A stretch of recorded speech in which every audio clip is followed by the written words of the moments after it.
man tam gëm naa ne liggéeyal naa waa Gambia taxut naa tamit ñi nga xam ne ñoo ma tànnoon waaye lii rek mooy mbir mi mooy rek ne yow da ngaa liggéey nit ñee des nit ñi ñooy kontaan sa liggéey su leen neexee ñu delluwaat la fa suñ kontaan sa liggéey ñu génne la fa waaw man gëm naa ne nag li ma def su fekkee ne loolu rek la nit di war a tànnee nit waa Banjul no dëgg góoma ne nañ war a dooraat man li ma door ñu ne dañ ko emal foofu noonu dooraata leen lu ees loolu yaakaaruma ko de.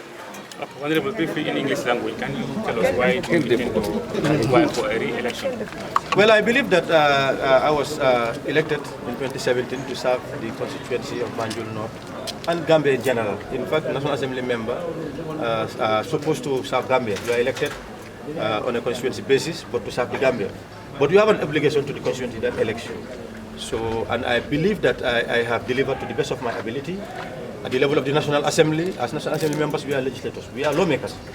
I have participated in every law that has been promulgated at the level of the National Assembly. Okay, Honorable, let's assume you win the April 9 parliament election. What will be your priority for the people of Banjul?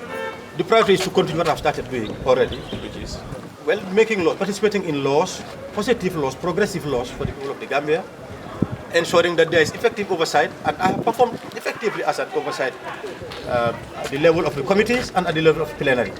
I am the chair of the National Assembly Select Committee on Health, Select Committee on Women, Select Committee on Children, Select Committee on Disasters, Select Committee on Humanitarian Relief, and Select Committee on Refugees. And in each of these sectors, I have really made an imprint. At the national level, I have contributed immensely towards ensuring that there are progressive laws and there's effective oversight in these sectors. Although it's not enough, because 5 years is 5 years. 5 years is not the end of the world, it's not the end of Gambia. The life continues, everything continues. So I want to accompany Gambia, accompany Banjul North towards achieving what they are supposed to, what they deserve as a people, what they deserve as a constituency. And this is my stand. The interest of the people is my priority. It's foremost. My personal interest always is relegated. Comes last. It's the people. Politics is all about that. Come on, sacrifice. Suffer for people to enjoy. That's politics, and I believe I've been doing that. Honorable, you actually, let's say, assuming the recent presidential election, we've seen the incumbent NPP have won all the 3 constituencies in Banjul.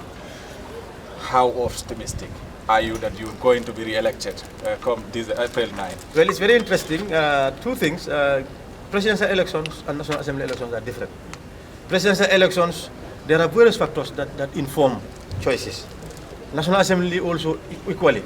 But National Assembly is directly the personality. And you can see the presidential election that had just been concluded. People voted out of fear. It's not choice that I believe that this guy is serving me well. But I fear something coming in. So that passing, yes, certainly, yes. This is my conclusion.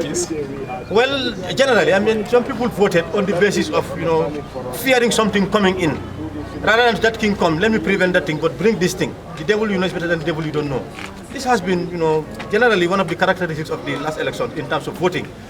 But for National Assembly, I believe people are assessing. And the support, what I've been doing, it's not only Banjul, the electorate of Banjul who appreciate it. People across the Gambia, Gambians outside, even non-Gambians, because we have shown that we have to demonstrate what representation is all about. At the level of the assembly and out of the assembly. And then I have always ensured that section 112, 112 of the Constitution of the Gambia is always observed in terms everything that I say, everything that I do. That is one. I must maintain the dignity of the National Assembly every time, at all times, both inside assembly and outside assembly. I should not do anything that seeks to enrich me at the expense of the electorate. I've never done that. They have offered vehicles, I refuse to take it. They offered land, I refuse to take it. So that means that my personal interest is delegated. I have done that. I'm not assuming the position. I'm not a job seeker. I'm not seeking for employment. I'm not unemployed. I'm not seeking for employment. I believe that Gambia deserves better than what it is now. And I believe that I can be part of the solution, part of the answer. That's what I'm offering myself. But I have to sacrifice. This is what I'm doing. And I believe that at the level of National Assembly, people appreciate this. Beyond Banjul North, but Banjul North in particular. Everywhere I go to, people can see the appreciation. Even if it ends there, here, I'm satisfied. Honorable, you talk about taking part in progressive laws. So what will be your stand, assuming that you win the this parliamentary election on the anti-corruption bill, a bill that seeks to fight corruption in this country, which is obviously chicken news nowadays in this country. And also, what will be your next step to ensure that Gambia get a constitution that is human rights friendly? Well, first, the first thing is about the human rights bill. It has gone very far. In fact, it was supposed to have been read that time to concluded. But because the National Assembly had an issue with the Attorney General, Minister of Justice, for having failed to attend the National Assembly session, and he was therefore punished by rejecting anything that was brought by him, and that was one of the bills that he brought, and that is why it could not have passed. It would have passed. I am one of those who supported it since inception, when it was introduced at the floor of the National Assembly. I've been supporting that. When I'm re-elected, of course, that's obvious. I'm going to continue supporting it. But as I say, corruption is something that is really disadvantaging the country, the taxpayers, because you shouldn't siphon what does not belong to you. If you are given the resources of the public, it's for you to manage and then ensure that it promotes their welfare. So it's not to be diverted. So that's my stand, if you look at me. But it also goes beyond corruption. The corruption is not only stealing, but conditions also. So I have also been an advocate of salary increment. We have to increase salaries. People need to get decent wages, decent salary. That is not a justification for corruption. I'm not justifying it. But what I'm saying, it goes beyond that, and that has been my stance. And so that Gambians get a better pay, take her to home, so that, in fact, you will start saving. That's what a normal society is, a society where every worker spends all that he or she earns, and there is something that is left for savings. This is the type of Gambia that I want. That's why I'm in politics. In terms of the constitution, I have been a lead advocate for constitutional reform.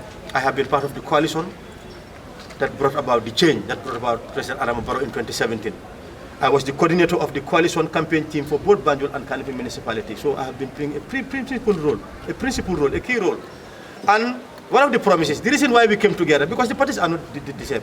The objectives, the mission, the vision, we are not the same.